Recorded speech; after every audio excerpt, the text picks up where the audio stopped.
What's up? This is Rebel Radio. What up? What up? This is DJ Newmark. This is Peanut Butter Wolf. It's your boy. It's okay. Keep checking out Rebel Radio. Rebel Radio. This is Rebel Radio. We're in the place right here. Rebel Radio is going down. Would you say Rebel Radio? Oh, wait.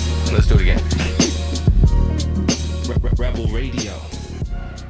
What's up, Rebels? Welcome back to Rebel Radio, the weekly show where I bring you the rebels who are shaping our culture. I'm your host, Josh Levine. And, you know, when we talk about culture on this show, it's usually music, art. We have a lot of DJs. If you listen to the show, you already know. A lot of DJs, graffiti artists, producers, rappers, streetwear designers, that kind of thing. And I love all of that. That's why we do it. You probably love it too if you're listening. But, you know, culture is much more than that. And so today's guests are approaching a different area of culture. My guests are Shira Lazar and Jordana Reim, who are the founders of Peace Inside Live, which is a new community bringing movement, meditation, wellness, yoga classes, mindfulness, all of that. Very much needed at this time in particular. I think it's always needed. You'll hear us talk about in the interview. I've been doing some of those things for most of my life now, and have made a huge impact on me, and I think on our culture overall, and more of that's needed. So it's really exciting to dig in with them on why now, how they're doing it, kind of a unique approach to building a business during this pandemic. I think you're going to like it. Let's get into it.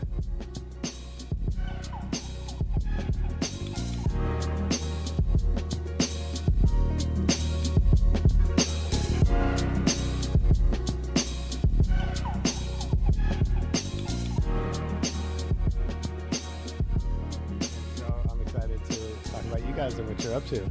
What first of all, how do you know each other?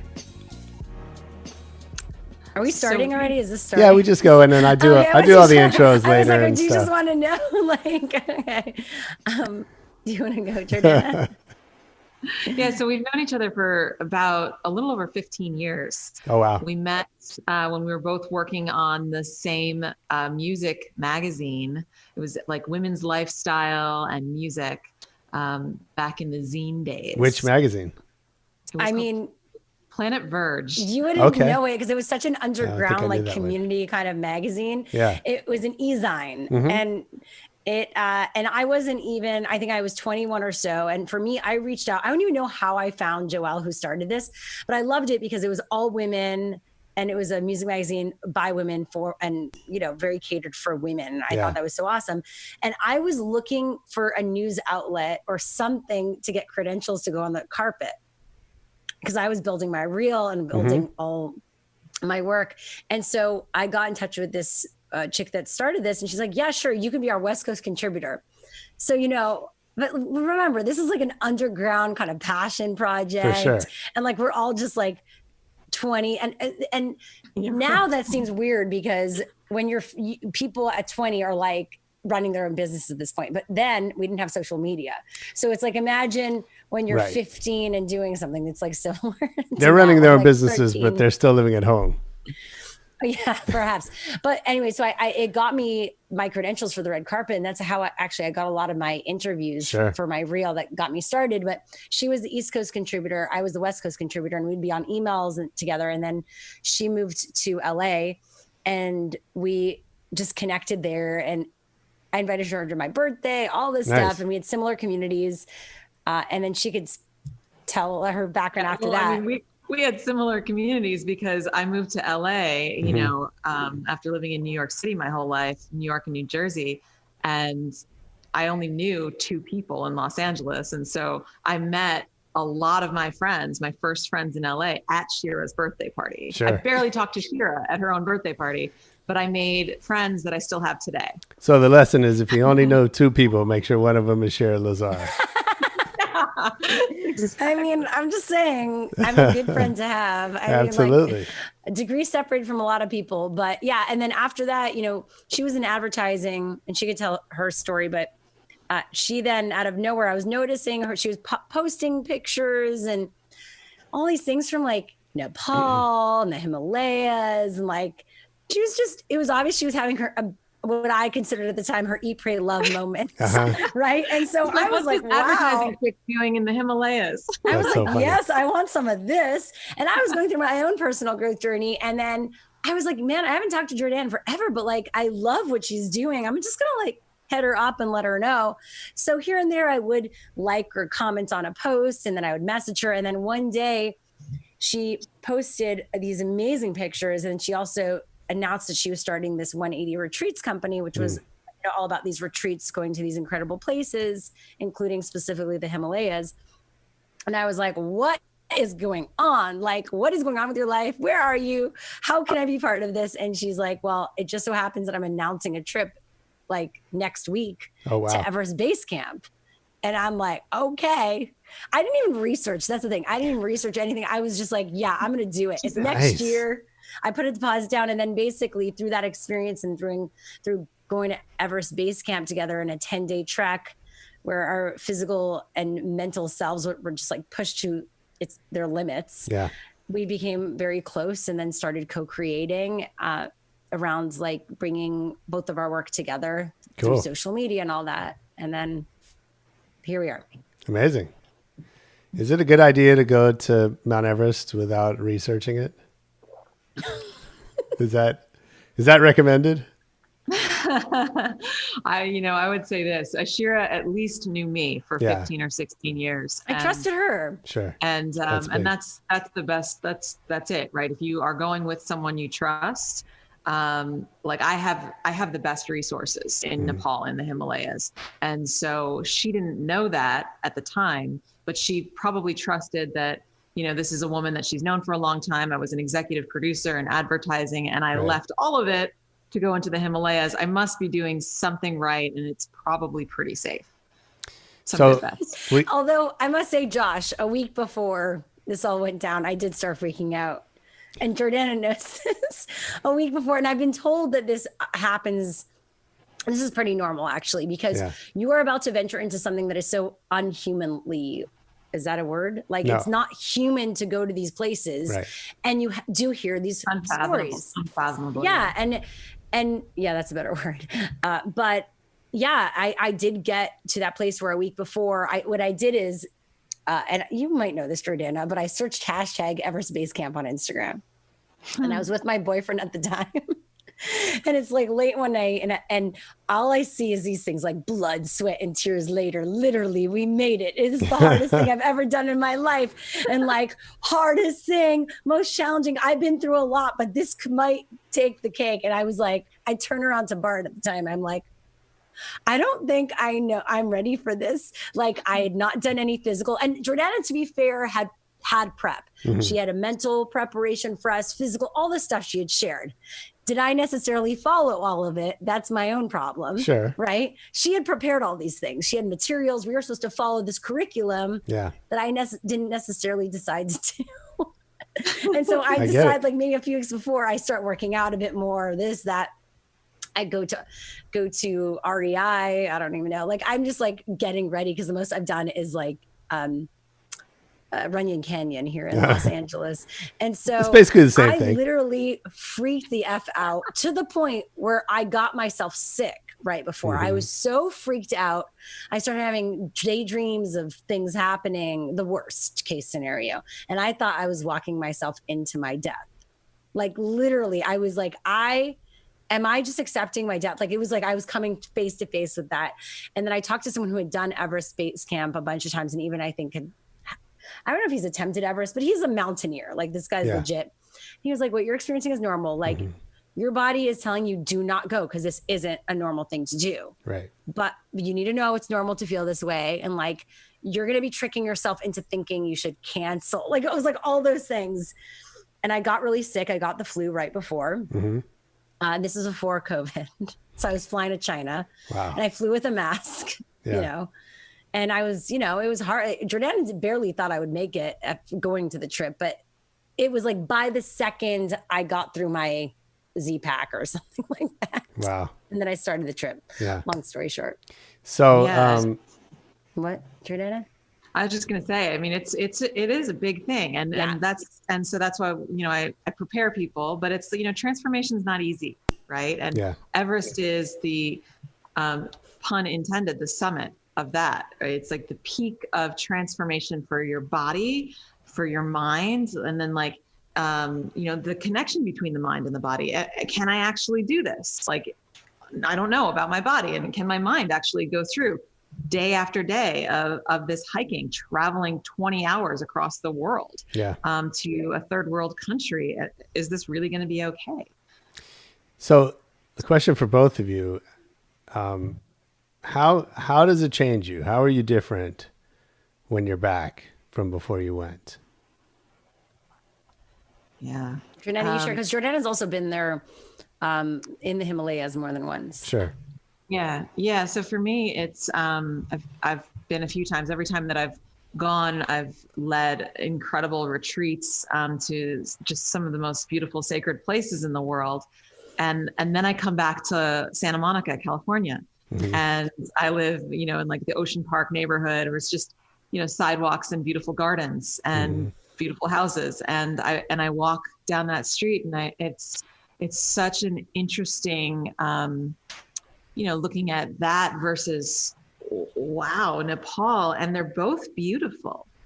But there's this sense of when I walk down the sidewalk, I smile and laugh to myself because I think about like how interesting my life is and how grateful I am to feel connected in both worlds and to understand that there's more than just the sidewalk. There's more than just the sidewalk. There's this whole other world. And after Everest, the other treks and retreats were great, but Everest is really something for the mind.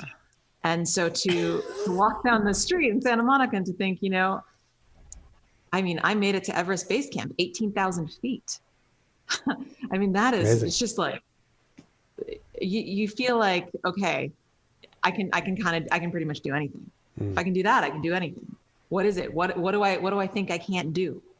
Because let me remind myself again that 18,000 feet, it's incredible. Yeah, that's cool. So it was really wild, and that changes you. And similar to Jordana, like I came back. One, it was crazy. Like I didn't even realize. Like I came back, I put on my jeans, and I was like, I have an inch off my waist. Like you were like. It was wild. Like I had an inch off. The brilliant thing is that we're eating so much food. And you're eating so much yeah, of course. food. You're burning it. You're like burning it like you can't imagine. Yeah. But you get back. And I remember I was having a hard time sleeping. I was in a new place alone, just had a breakup, and I was having nightmares and hard time sleeping alone. And when I got back, I was like, sleeping alone in a nice bed. Oh my God. I'd been in like these like tea houses and like cardboard mattresses with you're literally in the mountains in the middle of nowhere. Like I stopped showering. Like, so all these things that are normal become luxuries. And so like you start to have gratitude, you start to realize how the beauty and the simplicity. And then also, like the fact that you got through that you can get through everything. Of course, real life comes in and it's easy to forget, which is why you get to put yourself back in those spaces over and over again in life. Absolutely. So when's the next one, Jordana? When are we going? The next one was supposed to be a month ago. Yeah, right. I bet. So Jordana, you've done this many times. And Shira mentioned you try to prep people. So how does somebody prepare for an extreme experience like this? We actually titled the retreat that was supposed to be in April of 2020, Let Go and Be in Flow. And that's really the most important component is that can you be in this flow? Because you just don't know what's going to happen.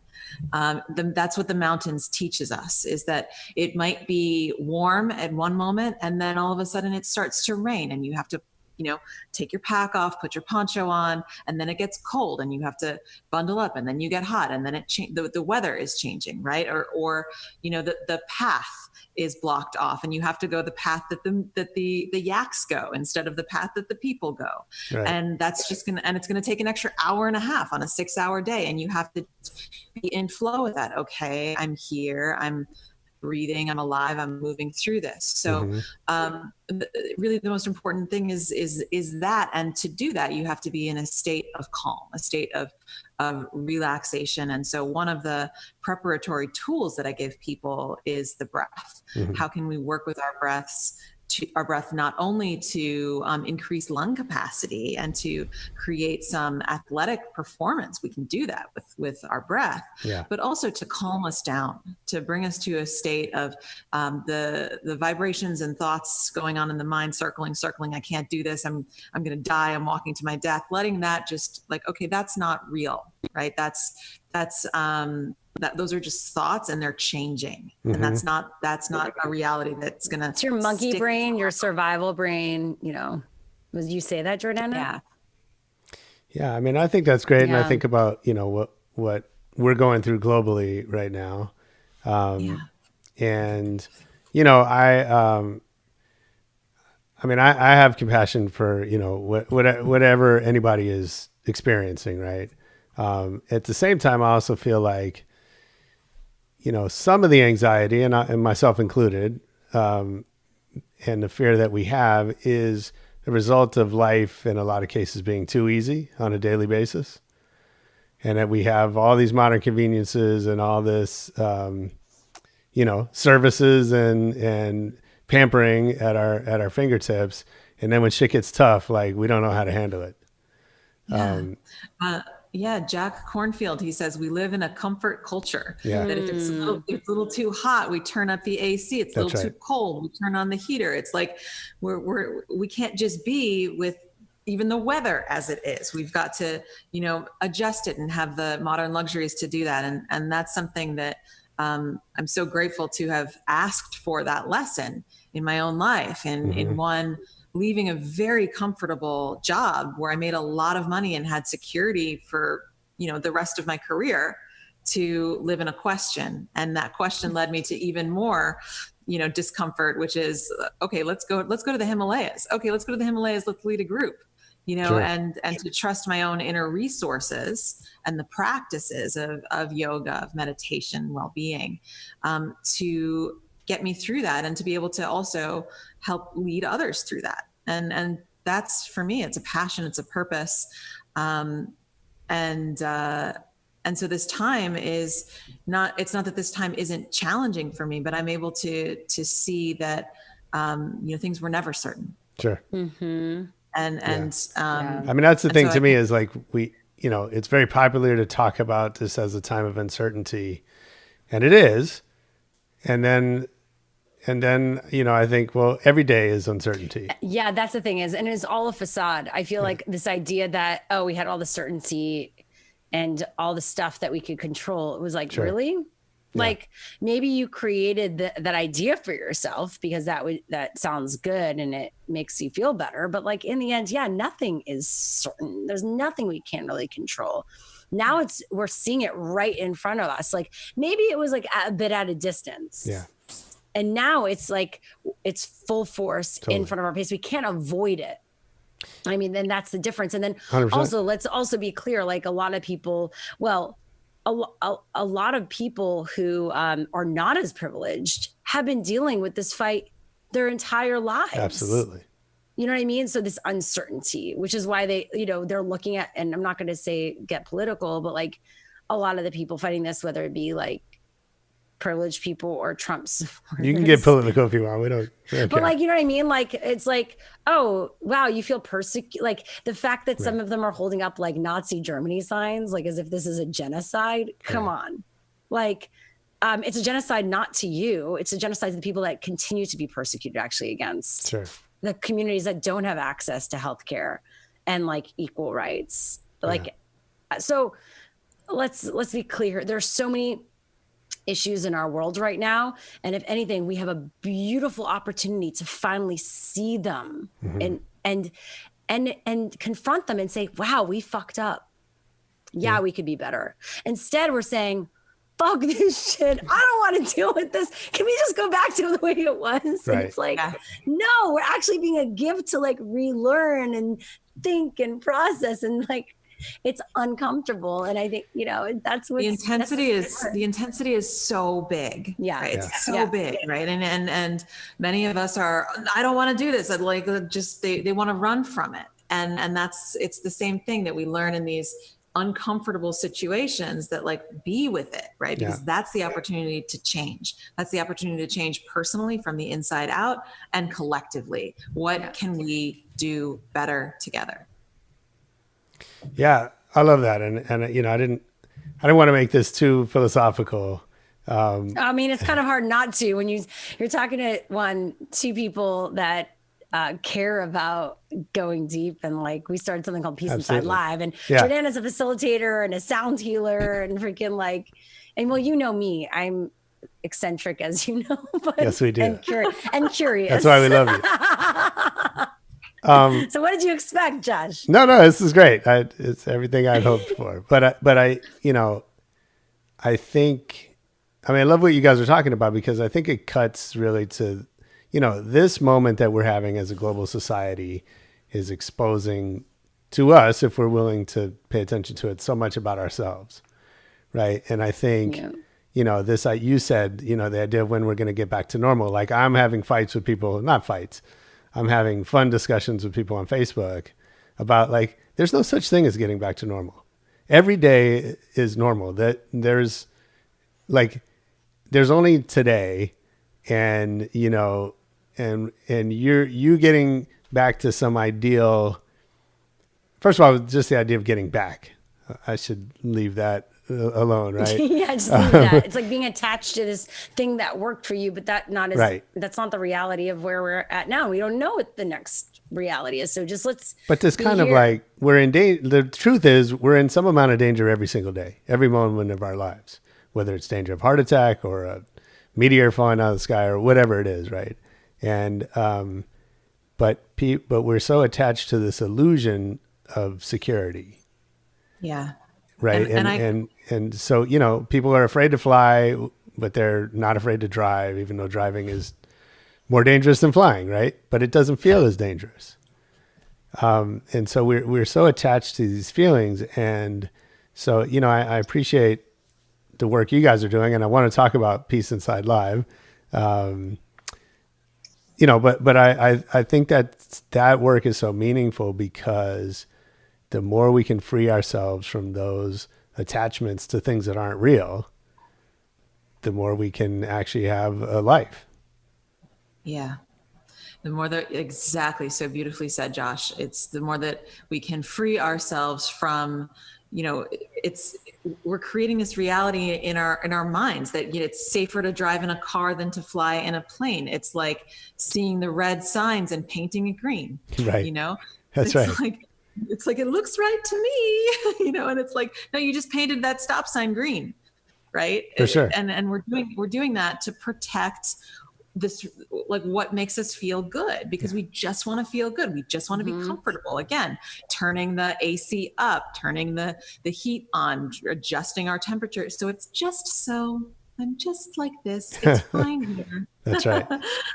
Yeah. But then when something really, catastrophic or even just big happens, we're not prepared to deal with it. And then we don't want to look at it. And so we try to create our reality over here, but it's not reality. Mm-hmm. And so the degree to which we are over here and not in touch with reality, this separation here, that's suffering, right? It's all suffering. Yeah. And so our work is to become intimate with the moment, whatever is here, and knowing that maybe, it's painful, but to move through that pain, to be intimate with that pain, there's at least this experience of it, and there's an opening to it. And that opening is ever more blissful than staying in the comfort culture over here. And so that's a lot of what we're working to create with Peace Inside Live. We're creating this space where people can come together and be intimate with the moment, be with what's happening within themselves, teach them the tools of meditation so that they can be with this now, experience it. What does it mean for you? And how can moving through this challenge, in this community, support your life when this challenge may not exist, but another one will. Mm-hmm. Yeah. Yeah, I mean, I disagree. I'm like, I agree with Thank you. I'm there. Thank you for that. So talk about how this came together and what, why do this now? And I know, Shira, I know how busy you are. Jordana, it sounds like you have plenty to do without adding something else to your plate. So how and why and kind of talk to us about that. Sure. Yeah. So as you know, I'm quarantined in Phuket, Thailand, and I was on my way to Everest Base Camp to run the 2020 retreat. I stopped here to do some other work, some retreats at a wellness center, and then realized that, hey, Everest isn't going to happen this year. Okay, well, I went into just being of service online and to teaching free meditations, and I had this idea that I could do a virtual retreat. And would anybody even want to come to that? This was before I feel like everyone is doing these now, but Sure. It was, circa. Yeah, isn't that funny? Like 7 circa, weeks ago. like two. It's like, you have an innovative idea, and then 1 week later, it's like, or 2 weeks later, it's like, okay, well, I guess it's not as innovative.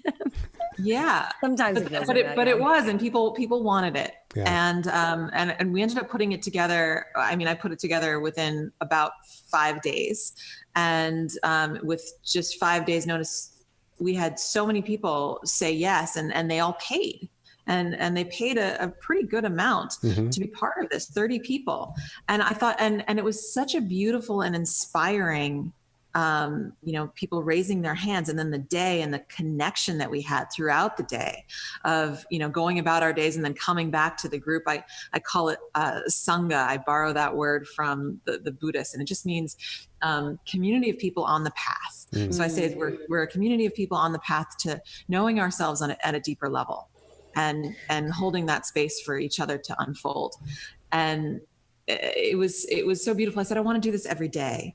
And I was in my own meditation, and in that desire to create this for people every day, I came up with the idea, Peace Inside Live. And there were 2 classes a day, and I then sketched it all out. And I don't know, my first instinct after that was I just took a picture of it and I sent it to Shira. You sent it to me first. Yeah, she was the only person I sent it to, just as look what happened in my meditation. And Shira and I are both, Shira, she's such a go-getter. She's like, I wanted, that's how she found me in the first place. And I have, 10 plus years in the production world. So it's like idea, we execute. So we just started executing, and now we're also working with the shape shifting. How do we get to shape shift around all of these people who are interested in what we're doing? The community has grown, to over 1,000 people in 1 month, and how do we engage with these people? What do they need? What do they want to see? Yeah. And so it's this constant process of figuring out how we can best serve all of the communities that are here and all of the communities that we want to reach and connect with, and to give them the best of the facilitators that we know and that have changed our lives. And I would add checking ourselves in the process, because and we've talked about this, Jordan and I, how at every point, it is a 360 experience, because what we offer and what we do and present to people in our work only matters as much as the work we're doing. Right. So if we're everything is an extension and it's just like a flow. So it really, this work forces each of us, and Jordana is obviously doing this more so than I, because I also have a radio show still. I have my, what's trending, and I hear you at my when I fill my car up with gas. Yeah, that's awesome. Hello. Jordana is a full-time facilitator, and she's doing teacher trainings. So she's in it. But it's been such a beautiful process. And now, because we are so passionate about this work, and I am well, that means I get to be practicing what I'm preaching. And what better way to do that than to create something? And I feel like it'd be so inauthentic if we were acting differently than what we were sharing. So that's a constant great feedback loop and process that I've really never had before in this way. So how do you balance these, the idea of, both you build businesses, you have plans and goals and objectives that you're managing against. And then you have an opportunity like this to kind of just jump in and do it and learn as you go. And I think those are, I love that because those are two different skill sets. And I think, those of us who are, we need them, we need both. But I'm curious kind of how you've been balancing those things and not letting the planning get in the way of the executing and not just executing without kind of knowing what you're doing. Yeah. You really tapped into something that's like a constant process. Totally. Like really, yeah. Yeah, like there's a few things that for me I trust, right? Like so I trust, in my ability to facilitate. I trust in my ability to guide and experience and be in a room and to even a Zoom room, right? And to understand who's here and how to navigate that. So that's something that I can trust and let go in. At the same time, like I worked in advertising and specifically in like software development. So what we learn in software development is you fail fast, right? So don't be afraid to do something and then to figure out, the failure, but really what didn't work. And we set, Shira and I were talking about it today. We don't say that a class didn't work if the first time it doesn't have the attendance that we thought it should have, for example. Of course, there's standards for a class. If a class happens and there's a lot of technical issues or the teacher they don't translate on Zoom, then okay. Yeah. But we give something, we give it a chance to open up to see what it is. And that's, 2 or 3 classes usually. And to say, okay, then how do we change this? How do we adapt? Did we not advertise in the right way? Are we not reaching the right people? Is the subject matter not what the current audience wants? Things like this. Great. Yeah, it's like a constant learning process, and I think that it's like for me, it's been a really interesting process of like how much am I attached to certain expectations, and like which are so important. Goals and expectations are important, but then also in our work we say don't be too attached. That's right. So it's like I'm constantly in this mode of like, well, am I only going to enjoy this because we have a certain amount of people in the room? I'm only going to enjoy this if this gets a certain result, or am I going to join this for the practice of really doing what I love doing and like sharing with others? And every individual is an impact. Like, is that enough? Or are you measuring your impact by the number, but then is that considered ego? Is that based on ego? Sure. Yeah. It's definitely an interesting place to be. I mean, here we are in it's been exactly 1 month since we launched, and we don't have the funding to pay our facilitators right now. Sure. And in a sense that's like it's a beautiful thing because we just started it with us, like we're just like let's just do it. But we welcome people in who say like I want to be part of this, and for the facilitators it's like being part of a collective. Like I've got students, you've got students. I don't teach for example like vinyasa yoga, right? And maybe some of my meditation students would really like a more vigorous practice than what I offer. And they can have that with Andrew Seeley. And so there's that opportunity to, for the facilitators to have exposure to new students, but then for the students to be able to get introduced to very carefully curated facilitators. Interesting. Yeah, I love that. Yeah, collective is really key because so many of the people actually we work with, the facilitators, do work with big companies. They get paid a lot to do what they do. And yet there's still a care and a need to be part of something that's of service. And that's something where they're all part of the decision making. Yeah. So, and we have the ability to do that because we just started it now and we're all doing it together. What a beautiful thing. I mean, I'm so glad you bring that up. I think, that's a huge point that I don't want to overlook, which is that, people have different motivations than money, And it's tempting, obviously, in our businesses to just be chasing money.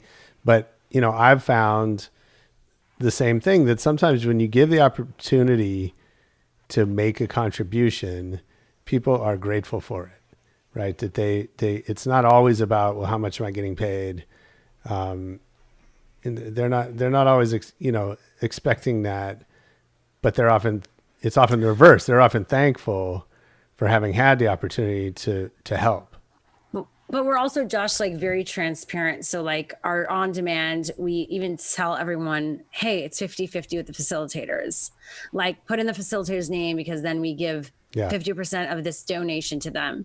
Like we're very clear about everything. And I think that's just a different way to do things. And we're not the first to do that, but I just think that we're seeing how, and Jordana, having worked with a lot of places, seeing how they've done things, we're saying like, okay, they're great models, but like we get to do it whatever way we want to right now. Yeah.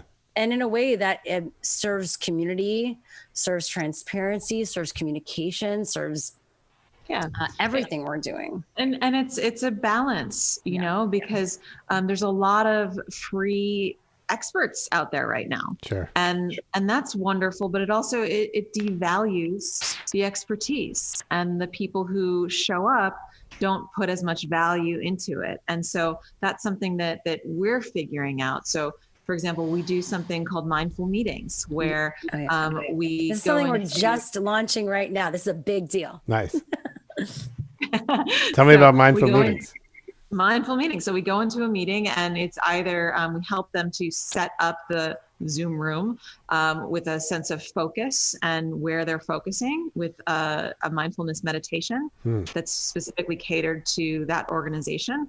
Or, we're doing, hour-long workshops and meetings for people to as a way to be the branch of well-being and culture to give to the office. Nice. And then for that, we also have a passion for supporting people who don't have access to this. So we're doing 2 sessions with any nonprofit of your choice if you hire us to do a session with your employees, so that the impact goes on. Can you take me back a little bit and talk to me about your path from your easing with Shira to working in advertising to making the transition? I'm interested to know kind of how those decisions happen and what you've taken with you from one to the next. Yeah, that's beautiful. Thanks for asking that question. So I call it the 180, which is where the idea of 180 retreats comes from. It's creating a big change in your life. And, I worked in New York City, the storied Madison Avenue advertising, worked with Nike, Discover Card, big brands, S.C. Johnson, and then moved to Los Angeles, and I was doing the same at a big agency. But there was something inside of me I noticed it in my early 20s, and really in doing the passion project of the zine, is that there was something else that I was seeking. There was something else that I wanted to do. And I was good at production. I was great at it. And that feels good when you're good at something and you get rewarded for it monetarily with, increase, like you're going up the corporate ladder, you're getting to travel all over the country and the world. I mean, it felt really good. But I also had this desire. In fact, I said it one time when I was really burnt out. I was 24. I said, I just want to go to Costa Rica and run a wellness center. Okay. What? Yeah. And to get back to that question, like that actually came from my work in production, is that I'm sitting with, software engineers, and they're explaining how the Nike Plus platform works. Right. And what's broken. And I have clients who are like, their heads are chopped off right now because none of the data is moving through. And I have to understand it well enough that I can then translate, software engineer speak to the client, and then come up with a solution at the same time. Say, okay, and work with both sides in finding the solution that's going to best address the problem, the issue. So that's, there's nothing that I throw to the wind from my past. And I also say that, like, people, oh, you'd never go back there, you'd never do that again. No, I might actually, because I in taking the quote unquote spiritual path, what I have learned is that I don't close my mind off to anything. That if my way of being of greatest service and learning more about myself, understanding myself better so that I can understand others, if that means that I'm going back into advertising, while I don't think that's what is going to happen, then I'm open to that, and I'm open to doing the best possible job that I can. Yeah. I love that. Yeah. It is a really interesting background to go from that to that. And I do think that helps Jordana connect more with people, because it's like, yeah, I've been in those spaces where I was holding onto a job that was like giving me a lot of money, but I was feeling there's something more. And that really helps when you yourself are trying to figure that out. And I think we're all trying to figure out. I can't name one person who isn't like, yeah, this is great, but is that it? And like, sometimes that it is, oh yeah, can I get a better job? But I feel like a lot of times it's more just like, why do I keep striving? Like, will I ever be happy? Yeah. And so it's for all of us, like we all have a quest for something. There's a question that we're trying to answer in our lives. Right. And so we have to understand what that question is. And so based on whatever that question is, then how do you structure your life around answering that question for yourself? Because it's your movie. Yeah. So it's your movie. What's that question for you? The question for me is really, how does a modern day woman reach a state of enlightenment? Really, it's like, how do I become enlightened? How do I move into the space of greater, of more compassion and understanding? Yeah. Shira, what's your question? Well, it's interesting today. What? No. What did you say? Nope. What were you gonna say? What were you saying, Josh? You first. No, I mean, definitely there's always been a question of how do I make the most of what I have here while I'm here. That was definitely something, and that's something that brought me to tears even when I was 18 in Spain after smoking some hash. Like I was like, I was with my friends. I was like, I need to take a moment. And I had my first like introspective moment. I was like just crying, watching with the water, and I was on the beach alone. That might have been the hash. Whatever it was, it brought out my first like moment where I was just like, so overwhelmed by the gratitude, but also overwhelmed by what that meant in terms like, if I can't be happy or like feel like I made the most of this, then like what's wrong with me? Like there was this weird conflicting feeling of those two things of like, I have so much you're grateful for, and yet how can I make the most of these tools? And like feeling very overwhelmed by that. And I remember that moment so well. And I think that consistently through everything, it's always been about curiosity, and then always about, there's definitely been moments of just like, how do I gain? And the gaining might have been just like, how do I make my Q4 numbers? You know what I mean? Sure. And then in the midst of that, it was like, and then when I hit that, it was like, how do I gain again? And how do I gain purpose? And so I think I kept on flipping that switch until I was like, I'm going to be continuing to flip this my whole life. And at a certain point, one needs to be the foundation. And I think, definitely it's been more purpose, mission, value driven. And now coming out of that, it's like, how do I find integration? Yeah.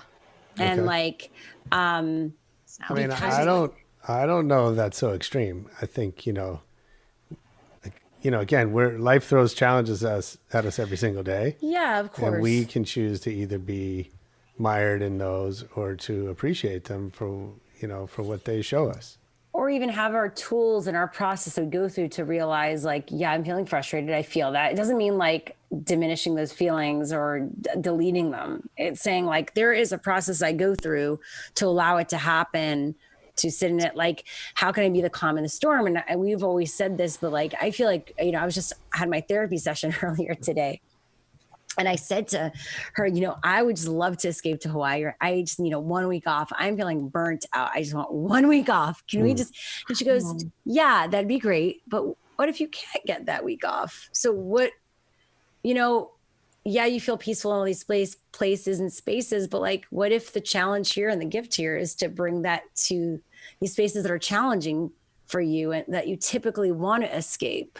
So what if the escape is actually bringing these tools to those spaces, and it's not the escape, it's actually the finding yourself and the grounding, and like, what are the tools you can do to exist in it and live through it and find joy in it? So it's like, that is the exercise, right? To go through versus saying like, how can I escape this or leave it? Yeah. Yeah. Ram Dass will say that, our life is our curriculum. So, here in quarantine, it's like, how do you use this to find that understanding? Because that's where the work is, right? The teachers in the building, if you're feeling frustrated or annoyed or like you're not your best self, well, is it possible? Yeah. What, so you've been doing this for a month now.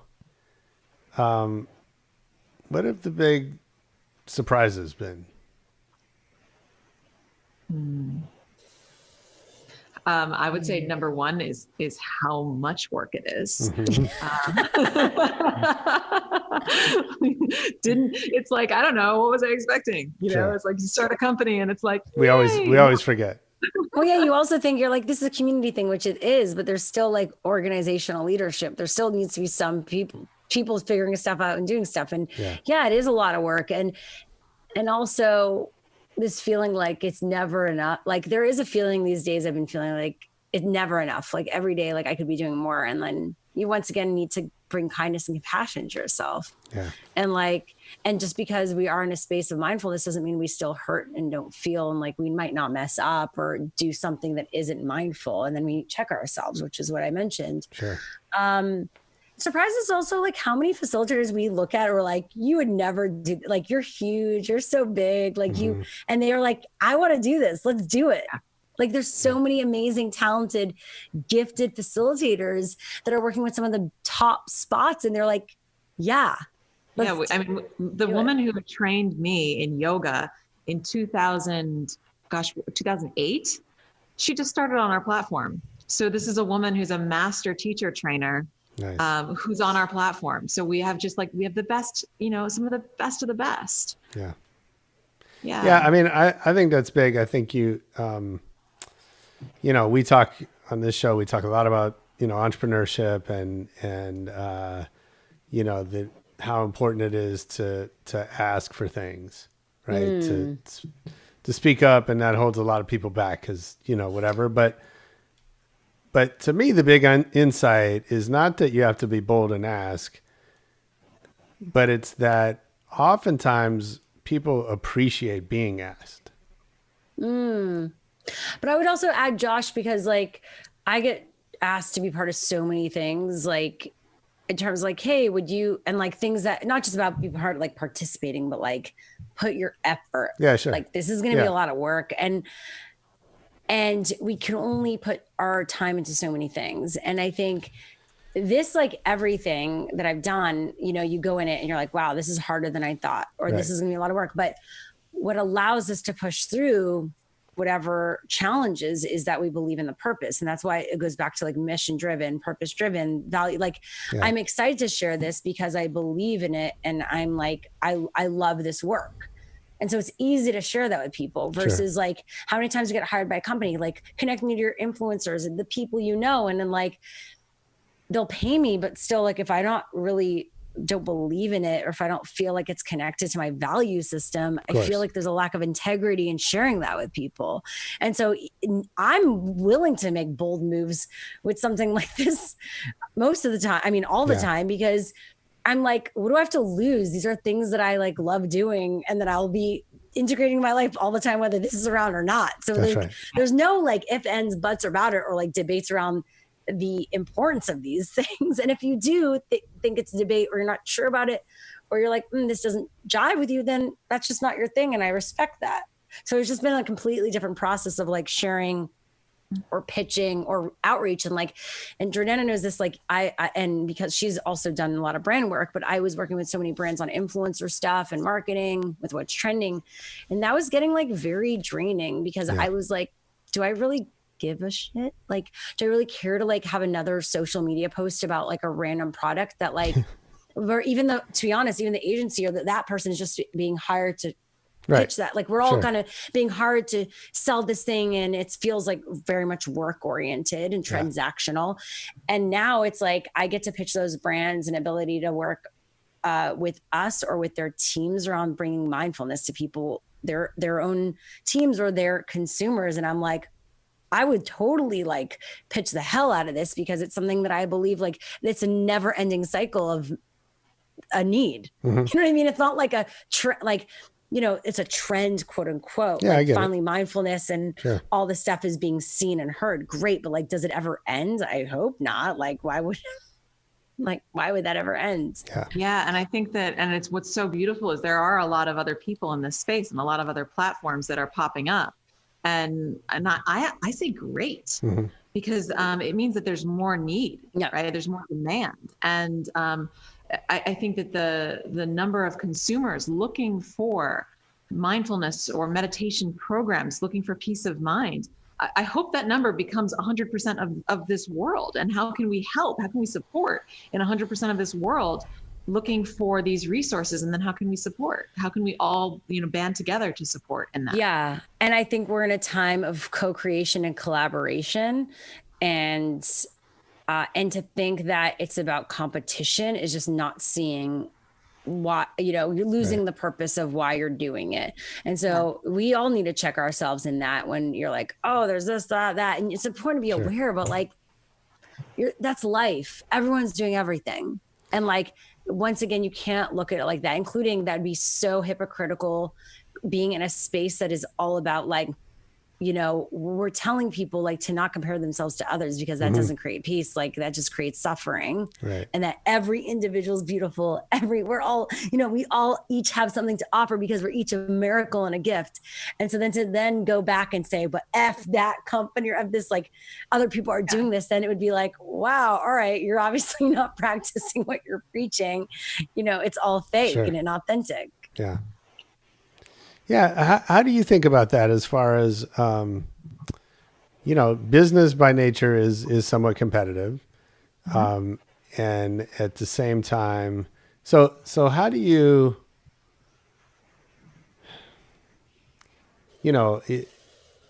I imagine you agree. It's important to kind of watch what other people are doing and see either what you can learn from them or what you're missing or what they're missing. And, for a business to survive, it has to fill a need, right? That either isn't being filled or isn't being filled the same way or in the same space or whatever, right? So how do you kind of balance those two things? Yeah. Well, one is that I think the need is increasing for this.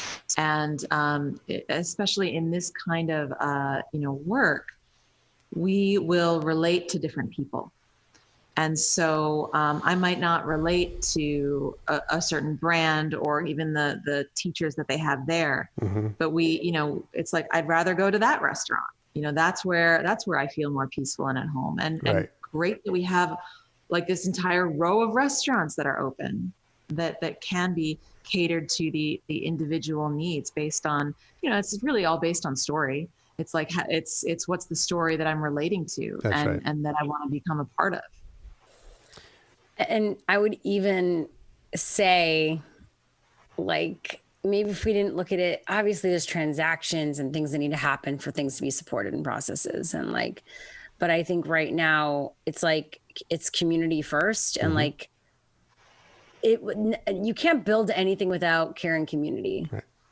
And so it's like, and yeah, if that drives a business, there's a business around it. Like we talk about this a lot with our facilitators and ourselves, like, how do we look at this? Is it a collective? Like, what does this all mean? And obviously it relates back to like, there are bills that need to be paid and things that need to happen, but like, do we really want to do it and approach it the way that like everything's always been approached? or like the way people are like, yeah, there's a strategy in a business. There's obviously intention and thought that goes into things. Yeah. But I think we're trying to think more outside the box, or at least I am, in terms of like, how do I want to live my life, and how do I want to look at the things that I'm doing every day and bringing to people? Mm-hmm.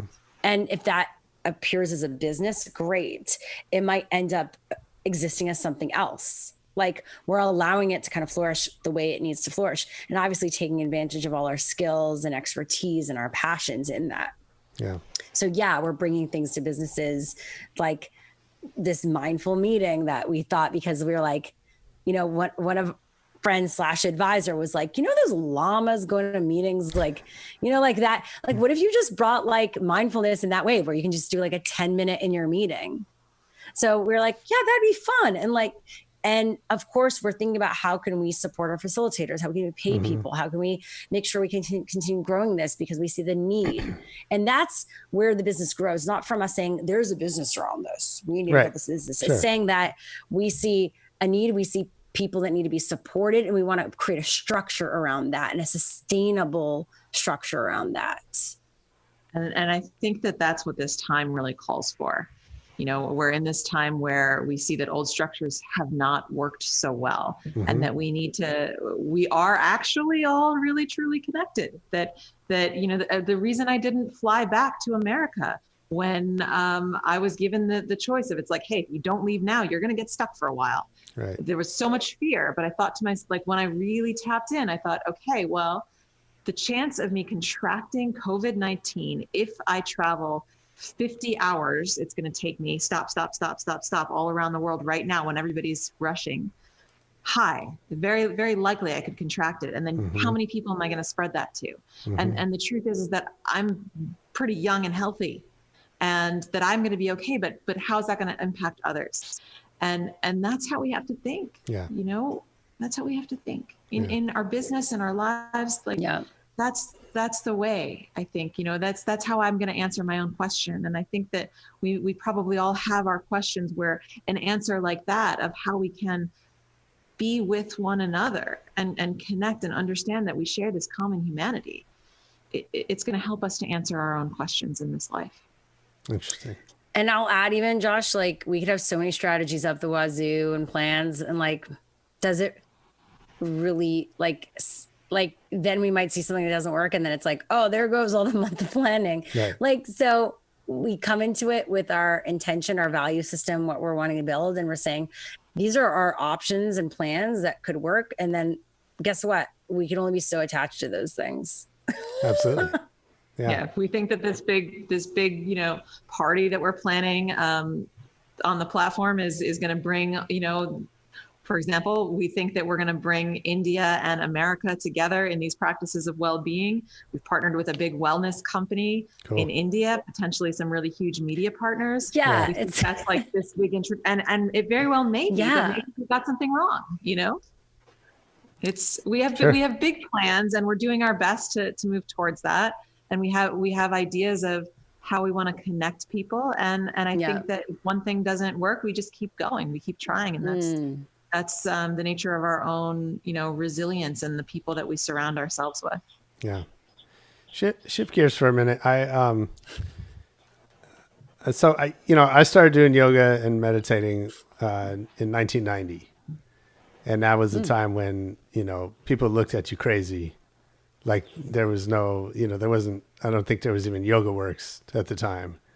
You were an early adopter. I was. Founded in 1990. Yeah, I mean, that's a whole nother story. But yeah, I got into it pretty early. And so, now it's, we have Christy Turlington, and, we had Russell Simmons until he fell apart. But yoga's like, I forgot about Russell Simmons. He was in it. But it's become mainstream to a certain extent. Yoga, mindfulness. Where do you guys think we are in the trend? Like,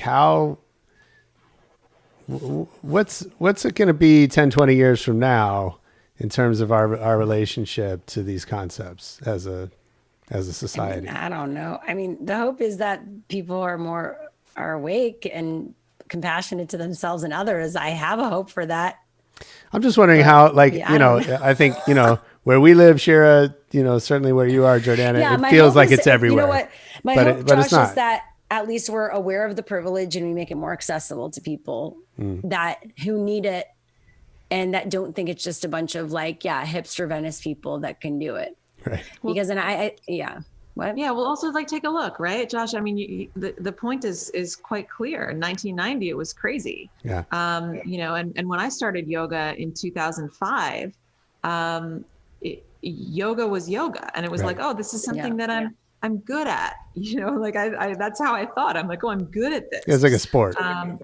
Yeah, but I didn't associate yoga with meditation even then. Right. And actually, you know, yoga, if you look at the Yoga Sutras of Patanjali, which is one of the guiding books of our yoga practice, there's only one sutra that speaks about the yoga asanas or the yoga postures. And it's in order to sit comfortably so we can meditate. And so it's this journey of like, what's the way in? And once we get in, it opens our eyes and it's become a ripple effect. The yoga industry is, you know, it's a $1 billion industry. Right. And in 1990, it was like, you're weird. You look like a pretzel. Yeah. You know? Totally. So I think it's growing. And I think in 20 years, it'll be standard that every company has a mindfulness program. That's just part of it. Maybe you've even got human resources and then mindfulness because it's different. Sure. That'd be my hope. And I would even say schools, like my hope is instead, you know, and prison systems. Like, I just think there's so many things that we use certain disciplining and punishment for that I would love more mental health and mindfulness to be put into play, like that to be a focus. And then accessibility and like the reality of us saying like, oh, there's a reason why maybe certain groups of people have fallen into this trap because we haven't set them up to win. Right. And like, my hope is it's for it to be as accessible as possible in like all schools and all communities. And I do believe then the right people will be drawn to it, but at least like give everyone a chance. Nice. Well, I love it. Love to see what you guys are building. I'm excited to see where it goes next. I want to do a little quick lightning round before I let you go. Oh, okay. Shira, I think we asked you these questions, so I might have. So yeah, I could hang out. No, I found some new ones that will subject you to. to More wine and food. Okay, yeah, go. Okay, so Jordana, since we haven't asked you these, what's your favorite city to travel to? I love Koh Phangan, Thailand. Okay. Yeah, it's not quite a city, but sounds lovely. But I love it. Nice. It's amazing. It's a place where you walk barefoot everywhere. Okay. Yeah. Really? Oh my god. At least the bay is where I go. Ha Tien Bay is a magical place. So you said city, but that was the first place that kind of came up to mind. Yeah, no, that's all right. Also New York City. New York City, I love visiting. My old home, my old stomping grounds. And of course, my home most of the time is Los Angeles, California. And there's a reason for that too. Absolutely. Yeah. Do you have a favorite DJ? Probably not. Okay. How about a favorite live music music you've ever seen live? Oh, the best music I've ever seen live. I've seen so many good shows. Yeah. From I was on stage with Aerosmith a few times, like in the early 2000s. Because you were in the music industry. Yeah, I managed a band for a while, and I worked in music marketing. Oh, cool.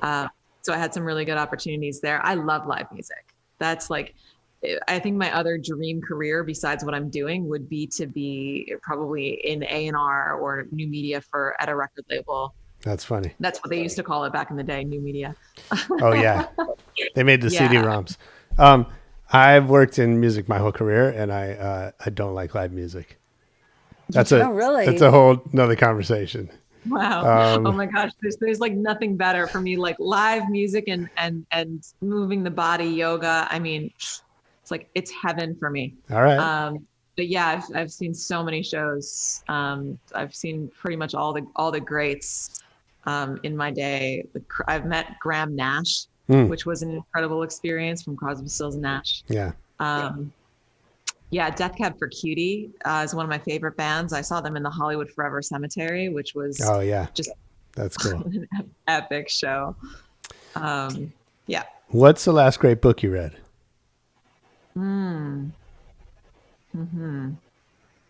See, now I'm thinking Shira just read The Surrender Experiment, which is such a great book. That was Now a you while stole her ago. answer because I was going to ask her to update her. Oh, well, I could also say, I'm looking at my books right now, right here. I mean, I read Michelle Obama's book, Becoming. Oh, you did? How was that? I have it. All right, I have it sitting there, literally. Yeah, and the Netflix documentary does it no justice. Shoot. Did you watch that documentary? I did. It was, I mean, nothing. I need so much. All right, I really need to do that. It's so beautiful. It's really it's a book for anyone who's trying to tell their story or who wants to understand their story, and she does a wonderful job of. I mean, I think that's her message. Her message is that we all have a story that's. I love it. Yeah. Shira, what's the last great book you read? Well, I read The Untethered Soul. Now I'm in The Surrender Experiment. And before that, I read When Things Fall Apart. Oh, cool. This is a classic. But for some reason, I discovered all these classics at 36 years old. That's how it goes sometimes. Jordana, what movie have you seen the most in your life? What movie have I seen the most in my life? I could. No. What would you say? It's probably like when I would like binge watch movies was the 90s. So probably Wayne's World. Okay. Oh my God, I would love to watch that again. Yeah. Can I say mine? I think of course it you is. I honestly think it might be Home Alone. Because I feel like I watch it every holiday. You know what I mean? It's such a classic. I used to watch it with Bart a lot. Right. All right.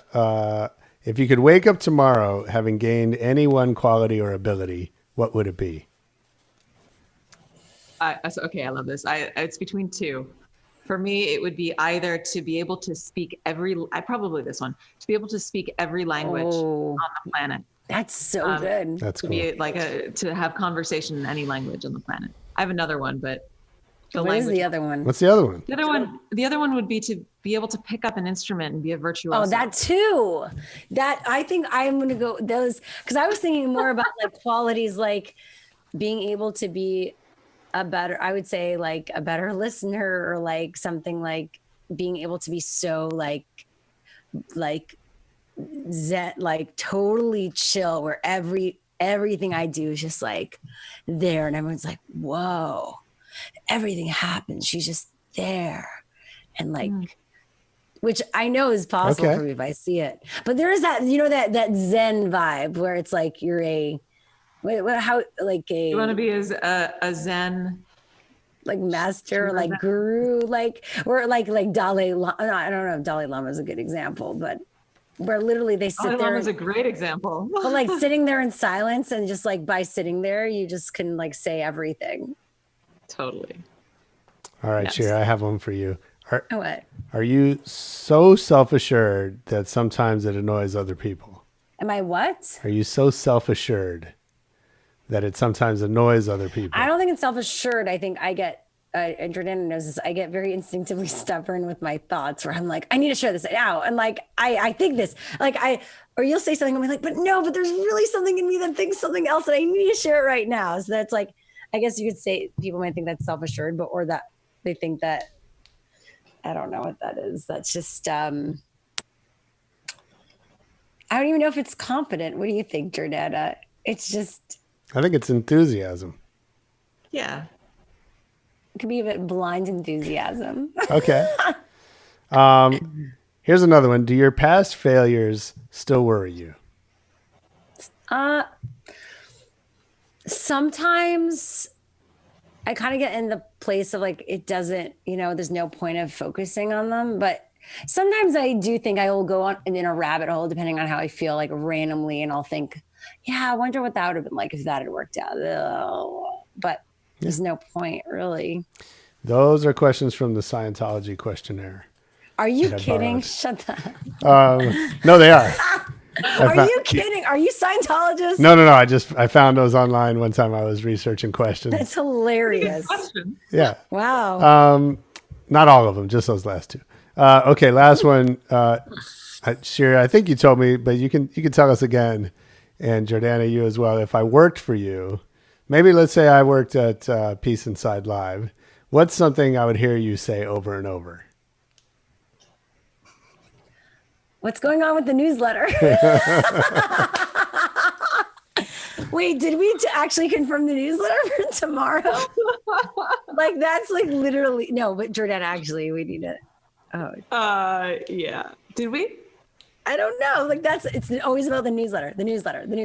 And how many RSVPs are there? Oh, it's like I wake up in the morning. How many RSVPs for the morning class? I'm like, I'm out walking. Yeah, how many RSVPs? Like It's 6:30. How many RSVPs? That's funny. Yeah, that's the newsletter and the RSVPs are pretty much. Nice. Well, thank you both for doing this. Really excited to see what you're building. Everybody listening should go check out Peace Inside Live. Peaceinside.live. Take a class, make a donation. Yeah. And There you right now go. we're also on Instagram at Peace Inside Live, and Monday through Friday we're doing a about 20 minute interview with one of the facilitators or someone who's doing great work in the mindfulness field and a meditation and intention setting for the morning. Awesome. Yeah. Nice. Thank you Thank so you, much, Josh. Yeah, Really hanging out with us. Absolutely. It's so much fun talking to you both.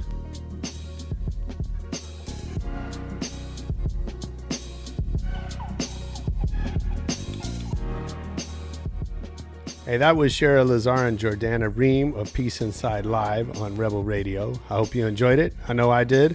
Leave us a review, a comment on iTunes, Spotify, all that. You can hit us up at Rebel Radio Net on Twitter, Facebook, pretty much anywhere you can think of. Well, just those two, actually. Instagram. Let us know what you're thinking. Let us know somebody you'd like to hear on the show. Let us know. I don't care. Just tell us something. Most importantly, come back next week for more Rebel Radio. Peace.